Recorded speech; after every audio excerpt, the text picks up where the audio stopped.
I have, for some time past, viewed the political concerns of the United States with an anxious and painful eye. They appear to me to be moving by hasty strides to some awful crisis, but in what they will result, that being who sees, foresees, and directs all things alone can tell. The vessel is afloat, or very nearly so, and considering myself as a passenger only, I shall trust to the mariners whose duty it is to watch, to steer it into a safe port. A month and a half away from the end of the year, General George Washington wrote this in a letter to Secretary of War James McHenry. As we've been discussing the past few episodes, the year 1799 had indeed been full of moments of anxiety and potential crisis. Both at home and abroad, situations were shifting. And in hindsight, though this letter also leads one to wonder whether those present at the time felt an inkling of it as well, it seems that events were moving to a breaking point where, for better or worse, they would never be the same again. Welcome, dear listener, to the Presidencies of the United States. I'm your host, Jerry Landry. Special thanks to James Early for providing the intro quote for this episode. I've gotten to know James through a Facebook group that he organized called the American History Fanatics, and have since gotten to learn from him from not one but two podcasts he's been involved with. He teamed up with Scott Rank of History Unplugged to do the Presidential Fight Club podcast, which pits the 44 individuals who have thus far served as commander-in-chief against one another in a hypothetical winner-take-all face-off. Then, James and Scott joined together again for a series on the key battles of the Civil War. Both series are available everywhere fine podcasts can be found, and I'll have links on the source notes page for this episode. I have heard rumblings that a series on the American Revolution may be in the works, so keep your eyes and podcatchers peeled. Before we deal with Washington, let's back up a month or so and rejoin President John Adams on the road to Trenton, New Jersey. After spending half the year in Quincy, Adams was finally rejoining the federal government in order to determine once and for all whether the peace mission that he had agreed to in February would in fact be sent to France. He knew that the mission was opposed by most of his cabinet, and even the man chosen to lead the commission, Supreme Court Chief Justice Oliver Ellsworth, was getting cold feet. Ellsworth wrote to Adams on September 18th asking that, quote, if the present convulsion in France and the symptoms of a greater change at hand should induce you, as many seem to expect, to postpone for a short time the mission to that country, I wish for the earliest notice of it. He did have a day job, after all, with the court, and couldn't be expected to wait around forever for a peace mission that may or may not happen. While Adams did mention in letters to both Secretary of State Pickering and his reply to Ellsworth that a short delay may be in order, it seems from multiple letters that he sent in the 2 weeks prior to his departure that Adams had his mind fixed on the envoys departing in either late October or early November. Being on hand in Trenton would help to ensure that his plans would be carried out. Beyond just the standard problems with travel in the U.S. in the late 18th century, Adams's trip had been a rough one. Soon after his departure, he had started to feel ill, and thus arrived at a stopover at his daughter Nabby's house in a weakened state. His constitution would not be helped when John discovered he was not the only family member at Nabby's. His daughter-in-law Sally and her daughters were staying there as well, for her husband, Adams's son Charles, had disappeared and left the family without any means of support. It was up to Sally to reveal to the president that his son was an alcoholic, had cheated on her, and had gone bankrupt. As John would write to Abigail after his arrival in Trenton, quote, Sally opened her mind to me for the first time. I pitied her. I grieved. I mourned, but could do no more.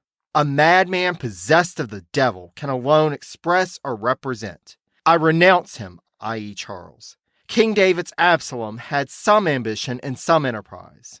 Mine is a mere rake, buck, blood, and beast.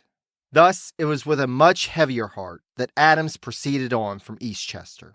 The journey went on, quote, day after day, with cold, rainy weather which lashed his carriage as it struggled languidly to the south. But finally, sometime on Thursday, October 10th, Adams arrived in Trenton and found lodging, quote, in a house owned by two maiden sisters named Barnes. By the time he arrived, Adams felt worse than ever, but the Barnes sisters tended to their guest, providing him with, quote, a down comforter and nursing him with, quote, rhubarb and calomel. He would need to gather his strength, for his cabinet members were not the only ones that Adams found waiting for him in Trenton.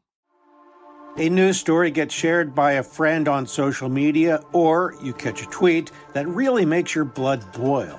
But how do you separate fact from fiction? That's the premise behind Disinformation, a 10-part series from Evergreen Podcasts and Emergent Risk International coming this fall. Tune into Disinformation wherever you get your podcasts, and remember, don't believe everything you read.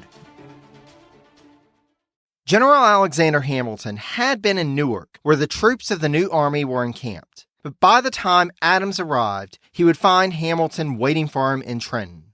Now, there are two opposing stories about the timing and purpose behind Hamilton's arrival in Trenton. From what I can tell, it seems like one recounting comes from Adams, while the other comes from Hamilton. Adams and various Adams historians accuse Hamilton of a breach of protocol when, upon hearing that Adams was on the move, instead of waiting for a summons from the president, Hamilton, on his own volition, decided to travel from Newark to Trenton to meet with Adams. Hamilton and Hamilton biographer Ron Chernow, on the other hand, point out that, as Hamilton's correspondence verifies, Hamilton was already in Trenton by October 8th and was in town dealing with War Department business. Adams biographers interpret Hamilton's being in Trenton as a desperate last-ditch effort to stop the peace mission from going forward. Chernow, meanwhile, asserts that, quote, as commanding general of an army created to ward off a French invasion, he, i.e. Hamilton, naturally wanted to consult with the president. And as the de facto leader of the president's own party and a man with a considerable ego, he thought he was entitled to the president's ear. Whatever Hamilton's reasons for being in Trenton, when he arranged a meeting with Adams at the Barnes boarding house, the two men who had been fighting for control of the administration since Washington left office in March 1797 would finally square off against one another. And it would soon become apparent that, for his considerable talents and skills, Hamilton was no match for the power that Adams wielded as president. Adams would later recall the confrontation thusly, quote, I heard him with perfect good humor, though never in my life did I hear a man talk more like a fool. Hamilton argued that the current upheaval in France would lead to a restoration of the Bourbon monarchy before the end of the year, and that the U.S. should join with the British in seeking such a restoration, or, at the very least, have nothing more to do with the failing current French government. Adams concluded that, quote, I should as soon expect that the sun, moon, and stars will fall from their orbs as events of that kind take place in any such period, and later noted his amazement at, quote, the total ignorance he, Hamilton, had betrayed of everything in Europe, in France, England, and elsewhere. Indeed, though there was no way for them to know at the time, Adams would prove to be correct that a restoration of the Bourbon monarchy was not in the cards in 1799. His meeting with Hamilton further solidified in President Adams's mind the importance of getting the peace mission off to France sooner rather than later. Adams would also meet with Chief Justice Ellsworth in a private dinner while at Trenton, with Ellsworth also arguing for a postponement of the mission. On October 15th, Adams would meet with all of his cabinet members except for Attorney General Charles Lee in a lengthy session that would last until 11 that evening.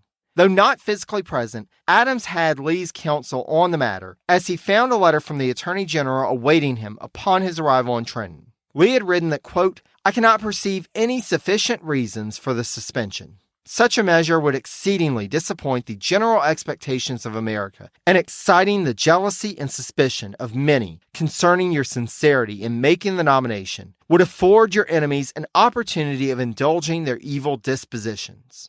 If the envoys proceed as I think they ought, it does not appear to me that any inconvenience will be felt by the United States, even if they should find a monarch on the throne of France, which I by no means expect will very soon happen. Pickering, Walcott, and McHenry would continue to express their opposition to the peace mission proceeding forward, while Secretary of the Navy Benjamin Stoddard would speak in support of it. Pickering and Walcott in their arguments would bring up Hamilton's argument that the British were working to restore the Bourbon monarchy and that a delay until the French monarchy was restored would be to the benefit of the United States. To be fair to Hamilton, Pickering, and Walcott, the British had in fact been plotting with the Bourbon faction with an aim to use the would-be King Louis XVIII to defeat the French Republic and possibly restore the monarchy in France. However, non-Anglophile Federalists such as Adams and Lee had, in a sober assessment of the situation, seen that it was not very likely to happen anytime soon. On both sides of the debate, they realized that a delay would increase the likelihood of war with France, and that was a possibility that was unacceptable to Adams. Thus, the day after meeting with his cabinet, Adams ordered Ellsworth and his fellow commissioner, William R. Davie, to depart for France by November 1st. Hamilton would write to Washington a few days later, informing him of the decision and asserting that, quote, "All my calculations lead me to regret the measure. I hope that it may not, in its consequences, involve the United States in a war on the side of France with her enemies. My trust in Providence, which has so often interposed in our favor, is my only consolation." As had been the case during his tenure in Washington's cabinet, Hamilton either couldn't or wouldn't see the middle ground. He felt that the U.S. had to be allied either with Britain or France, and that they couldn't be on friendly terms with both. He did, however, see the writing on the wall. With the peace mission a go, it wasn't likely that the new army was ever going to see battle or even be fully organized. Thus, one can only imagine his emotion when he stopped off at the winter quarters of the new army on his way back to New York from Trenton. As upset as Hamilton was over the situation, though, Pickering biographer Gerald Clearfield can only describe the Secretary of State at that point as, quote, "rabid." Pickering wrote to Washington in a private and confidential letter on October 24th about the decision to proceed with the mission to France and asserted that, quote, "This great question, I supposed, and my colleagues had formed the same expectation, would be a subject of consultation, but we have been disappointed. The President alone considered and decided." Pickering expressed his doubts that Adams had, quote, "considered the matter in all its relations," as he claimed. But even if he had, Pickering felt that Adams's, quote, "conclusions are fatally erroneous." Reading the actual letter, one has to wonder whether Pickering was more upset over the actual decision to move forward with the peace mission, or the fact that he felt cut out of the decision-making process. Up until now, even when Adams had decided to take a different approach on matters, it does seem that Pickering felt at least consulted in some way, shape, or form. But he admitted to Washington that he had assumed the mission to France would be suspended from his previous correspondence with Adams. As I think we've all done from time to time, it's easy to understand how one can read something and read into it what one wants to read, or misread from the original intent. To Adams's defense, though, he was clearly talking about the commissioners setting sail by late October or early November in his correspondence with Pickering prior to his arrival in Trenton. There was no talking to Pickering after Trenton, however. Again, from Clearfield, quote, "From this point onward, Timothy Pickering proved constitutionally incapable of suppressing his anger with Adams. He wrote voluminous letters to almost all of his acquaintances, deriding the president. He spoke openly and vituperatively against Adams. He spoke so bluntly and publicly, in fact, that Adams soon became aware of his utterances. For a man who is often criticized for being temperamental and easily angered, the fact that Adams did not fire Pickering from his office in 1799 speaks to a level of self-discipline that I think few of us would possess in the same situation. In the midst of this distress, some of the standard practices of government carried on, and affairs settled back into a more familiar pattern. Congress was due back in session in December, and the president had to prepare his annual message. The government offices moved back to Philadelphia in late October, early November, when the yellow fever epidemic subsided. Most importantly of all for President Adams's well-being, however, was the restoration of his wife to his side. Abigail Adams was recovered enough in health that, a few days after John's departure, she followed him south towards the seat of government.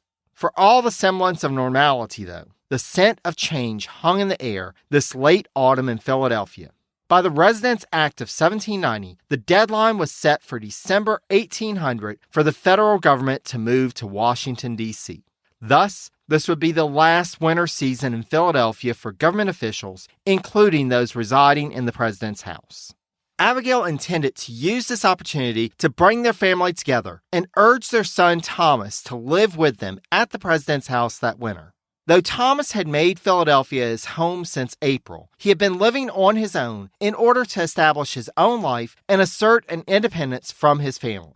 However, with numerous factors pointing to this being the last opportunity for them to all be housed under the same roof, Abigail asked, and Thomas agreed to move in with his parents that winter.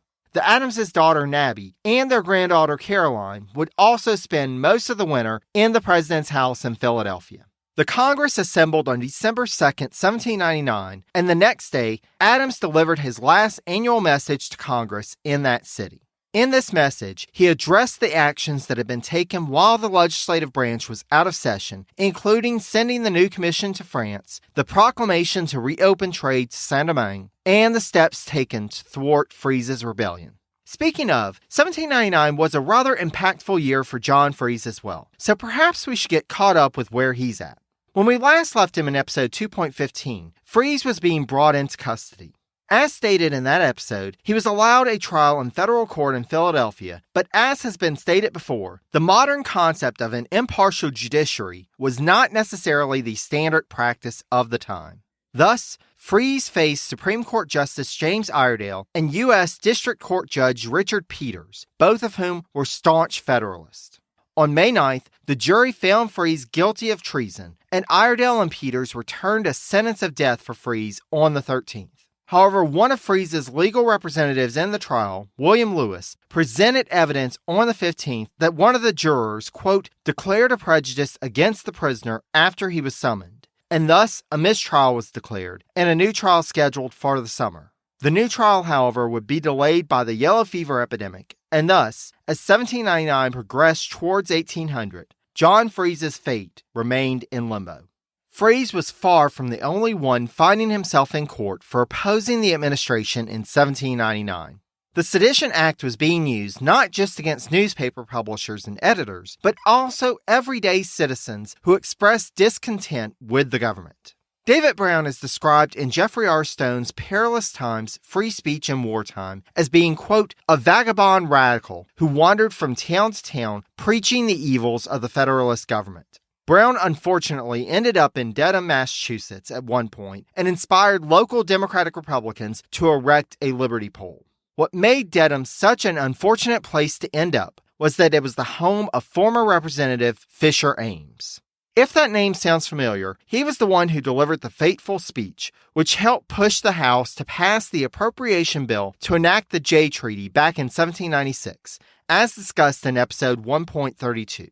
Though retired from public service, Ames was still a prominent leader in the Federalist Party, and thus was quite upset about the erection of the Liberty Pole in his own hometown, and urged quick action by the local government. After the pole was chopped down, Brown was arrested and tried in June 1799, with Supreme Court Justice Samuel Chase presiding. Despite Brown entering a guilty plea, Chase still insisted upon carrying forward with hearing testimony from the witnesses for the prosecution and demanded that Brown provide him with a list of names of those who had supported his work against the government. When Brown refused, Chase sentenced him to 18 months in prison and a fine of $450, which, according to our friends at the Historical Currency Converter, is the equivalent of nearly $18,000 in 2015 US dollars. This would ultimately be the most severe sentence imposed under the Sedition Act. But to contemporaries, especially those in the opposition, the question remained as to how much further the Federalists would go in imposing their will on the nation. Meanwhile, a change would be coming to the federal judiciary. After presiding over the Freese trial, Justice Iredale began to suffer from ill health, but proceeded forward with a grueling schedule, including carrying forward with his circuit riding responsibilities. As described in episode 2.11, this meant long trips on poor roads to end up in sometimes poor accommodations. And if the weather was foul, well, it was doubly difficult. Iredale was still fairly young, but his health was so bad that he was forced to cancel his plans to travel to Philadelphia for the August session of the Supreme Court, and instead headed back home to Edenton, North Carolina, where he passed away on October 20th, just a couple of weeks after his 48th birthday. In order to retain the geographic balance of the court, Adams decided to nominate another North Carolinian to replace Iredale. Alfred Moore was a few years younger than Iredale and had already followed in his footsteps when he had succeeded Iredale as state attorney general. An avowed Federalist, Adams had already tapped Moore previously as part of a commission he had appointed in January 1798 to negotiate a treaty with the Cherokee Nation. However, Moore had left that position in order to take a seat on the North Carolina Superior Court. Thus, when Iredale's seat became available, after briefly considering William R. Davie, but deciding that it would be better to retain him on the commission to France, Adams decided on Moore for the seat and sent his nomination to the Senate on December 4th. Moore was confirmed on the 10th and would take his oath of office a few months later on April 21st at the Circuit Court of the District of Georgia in Savannah. Now, if you've never heard of Alfred Moore, don't worry. He is not known for being an influential member of the court. During his tenure, we only have one recorded opinion from him, and historian Richard E. Ellis wrote in Moore's entry in the Oxford Companion to the Supreme Court of the United States that, quote, Moore's career made scarcely a ripple in American judicial history. The one case that he wrote an opinion for would prove to be important enough to warrant some attention in a future episode. And I don't think I'm giving too much away by saying that Adams does have an important Supreme Court appointment awaiting him in the not-too-distant future. While Iredale was rather well known in Federalist circles, another prominent death that year would overshadow that of the Supreme Court justice. On the night of December 17th, rumors began to flow into Philadelphia that the first president and the father of his country, General George Washington, had passed away a few days prior at Mount Vernon. However, it seems that there was little time to think of that tragedy that evening, as another one threatened the city. According to a letter from First Lady Abigail Adams the next day, there was apparently a fire in the city that evening. I'll be honest, until I read this letter, I hadn't seen any mention of this fire in any of the books I've consulted on the Adams presidency, which are completely focused on the reactions to Washington's death in their coverage of December 1799. However, we do have a description from Abigail, as she writes to her sister Mary Cranch, quote, It was the greatest fire I ever saw, or was so near. It did not do so much damage as many fires have, but a large circus of pine boards, canvas, and tar are combustible sufficient to have burnt down half the city. The wind carried it from us, or no one can tell where or when it would have stopped. It was as near to us as Mr. Baxter's is to you. Water was much wanted, every pump having been dried and exhausted before the fire could be got under. Congress Hall was in great danger. The weather was very cold. The houses, fortunately, had snow upon them. Even with this very recent near disaster, though, news of Washington's death was what Abigail began her letter with, and she wouldn't get around to telling her sister Mary about the fire until the end. Thus, considering that even contemporaries seem more focused on Washington than the fire, it's understandable why historians might not have focused on it either. The next afternoon, the city having survived the near inferno, official confirmation of Washington's death arrived, and John Marshall, now serving as a U.S. representative from Virginia, was asked by his colleagues to move for an adjournment for the rest of the day. Marshall, as noted in the Annals of Congress, quote, in a voice that bespoke the anguish of his mind, and a countenance expressive of the deepest regret, shared the news of Washington's death with the House and moved for an adjournment, asserting that, quote, the House of Representatives can be but ill fitted for public business after receiving information of this national calamity. The next couple of weeks would be full of official mourning duties for President Adams, as announcements and remarks had to go to the House and the Senate, the Army, Martha Washington, so on and so forth. We'll get to some of those in a moment, but I'd like to turn back for a second to Abigail's letter to her sister, as I think that may reflect how much of a shock the news came to everyone, including the president. Abigail wrote as follows, quote, Death, thou art no respecter of persons. Washington is no more. A great man has fallen, and his end is peace. I shall die, said he, but death has no terrors for me. This melancholy event was this day brought to this city by the mail and by private letters. The croup was the rapid disease which put a period to the days of him whose memory will I trust be embalmed in the hearts of all true Americans. Every countenance is covered with gloom. What a fair, what a virtuous creature will survive him. I had almost said how enviable that call of his master, which has not permitted him to exhibit to the world a state of imbecility and bodily decay, which frequently effaces from the memory and recollection the more shining and brilliant actions of early life by reducing the body and weakening the faculties of the mind. In a better world, I trust, he will receive the reward of a good and faithful servant. The stroke is so sudden and so unexpected that we have scarcely collected our thoughts. The heads of department are now in consultation with the president upon what measures are proper to be taken upon the occasion as it respects going into mourning. Mourning would certainly be the order of the day after the news was processed. As described by David McCullough, quote, the door of the presidential mansion, Congress Hall, Washington's pew at Christ Church were draped in black. The mourning would not be confined to Philadelphia, as up and down the eastern seaboard, everything from ships to pulpits were draped in black. The official day of mourning in Philadelphia was held the day after Christmas, and federal and state officials, including President and First Lady Adams, participated in a procession that began at Congress Hall and led through the streets of the city to the German Lutheran Church at 4th and Cherry, the church with the largest seating capacity in Philadelphia. There, a service was held with an oration provided by Light Horse Harry Lee that has become famous for his line in which he proclaimed Washington to be, quote, first in war, first in peace, first in the hearts of his countrymen. After the 4.5-hour-long service, events moved on to the president's house, where several hundreds of individuals, all dressed in mourning black, gathered.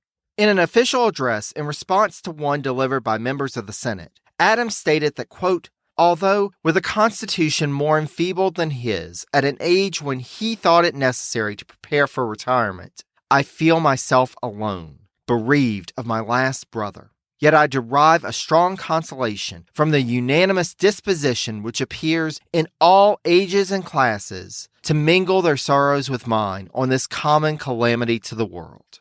His example is now complete, and it will teach wisdom and virtue to magistrates, citizens, and men, not only in the present age, but in future generations, as long as our history shall be read. 219 years on, as of this recording, Adams's prediction still seems to be holding true. As we've seen thus far in this podcast, Washington had already been revered as a near demigod while alive. Once the initial shock wore off, one has to wonder when Adams began to think of how his predecessor's death would elevate his status further, and what it would mean for Adams and his presidency. Adams had already been hard-pressed to escape from under Washington's shadow. How much more complicated would that process be now that folks were referring to the general as, quote, the savior of his country? Though many others were likely considering what Washington's death meant for the future, I feel it important before we close out this episode to consider two others in particular. First, someone who was very close to Washington, General Alexander Hamilton. As Hamilton biographer Ron Chernow wrote, quote, for 22 years, their careers, Washington's and Hamilton's, had been yoked together, and Hamilton had never needed Washington's sponsorship more urgently than now. Hamilton had for some time not been in Adams's good graces, and it was only at Washington's insistence that he had his current position in the Army. With Washington gone, who knew what the future meant for Hamilton? As Hamilton wrote fellow General Charles Cotesworth Pinckney on December 22nd, quote, perhaps no friend of his, i.e. Washington's, has more cause to lament on personal account than myself. The public misfortune is one which all the friends of our government will view in the same light. I will not dwell on the subject. My imagination is gloomy, my heart sad.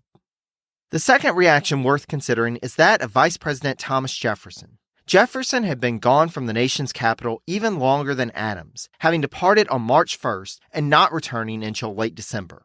While this seems odd to us in the modern era, 2019 as of this recording, it should be remembered that the vice president was seen at the time as more of a member of the legislative branch than of the executive branch, due to his role as president of the Senate. Thus, Jefferson would have operated more on the schedule of Congress, which had ended its session in March and didn't return until December. Thanks to the schedule, Jefferson had a good amount of time to reflect from Monticello on the political situation.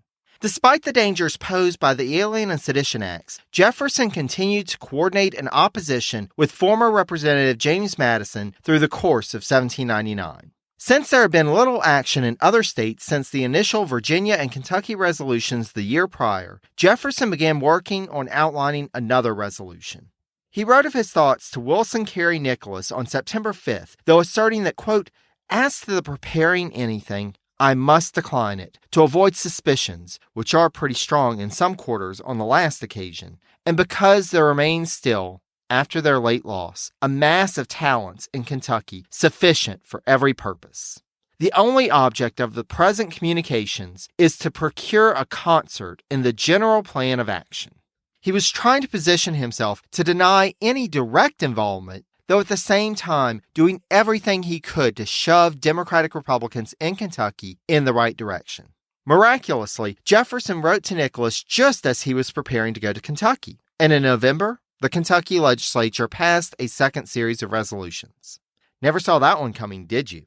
While mostly a more conciliatory reiteration of the earlier resolutions, the 1799 resolutions are notable for containing the word nullification and introducing it into the political lexicon. While the resolutions had been discussed in newspapers across the nation after their passage, they soon were overshadowed by the news of Washington's death. Whereas Hamilton had been present in the Capitol for the memorial ceremonies for Washington on the 26th, Jefferson was not, only arriving back in Philadelphia on the 28th. Jefferson biographer Dumas Malone explains his absence from the ceremonies as follows, quote, "If the news of the passing of the nation's hero reached Monticello soon enough, as it probably did, presumably the vice president could have started from home 2 or 3 days earlier. But in view of all that had been said in recent years about his, i.e. Jefferson's, relations with his old chief, this exceedingly sensitive man may have concluded that he would find these ceremonies embarrassing. If he had been there, some Federalist spokesman would almost certainly have described him as a hypocrite. And no doubt he was glad of a good excuse to be away." However, even upon his late arrival, Jefferson would be subject to the symbols of national mourning. Again from Malone, quote, "As presiding officer of the Senate, he sat in a chair which was draped for a month in black." What did Jefferson feel about Washington's death?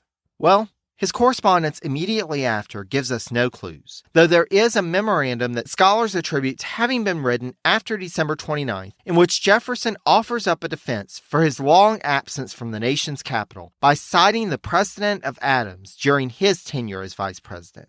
Though Jefferson would later jump on the Washington bandwagon and express his adoration and respect for Washington, at the time, he just sat in his black draped chair and remained silent on the matter. One can only imagine that Jefferson, like Adams and Hamilton, considered what Washington's death would mean not only for his personal future, but for the future of his cause and the nation as a whole. We'll start exploring the post-Washington world next time in an episode I'd like to call New Year, New à vous. That's New Year, New to You en français, where we'll catch up with our special envoys in a France that is rather different than the one that they had expected. Thanks so much again to James Early for providing the intro quote for this episode. And please be sure to check out Key Battles of the Civil War and Presidential Fight Club. Links to both can be found in the source notes for this episode at presidencies.blueberry, that's BLUBRRY.com.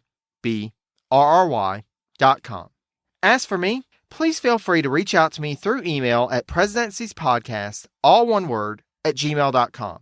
Or connect through social media where I can be found on Facebook at facebook.com/presidencies, on Twitter at presidencies89, or on Instagram at presidentiespodcast, again, all one word. Thanks so much to all of you for listening. As we approach the final chapters of the Adams presidency, it is a reflective time for me, but I'm also thinking of what's in store both for our narrative and for this podcast. I've got some ideas in mind that I'll be sharing through social media, so I hope you'll connect and stay tuned. Thanks again. And until next time, take care, dear friends.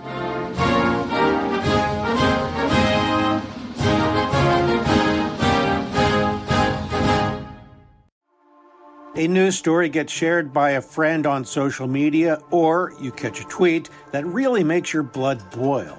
But how do you separate fact from fiction? That's the premise behind Disinformation, a 10-part series from Evergreen Podcasts and Emergent Risk International coming this fall. Tune into Disinformation wherever you get your podcasts. And remember, don't believe everything you read.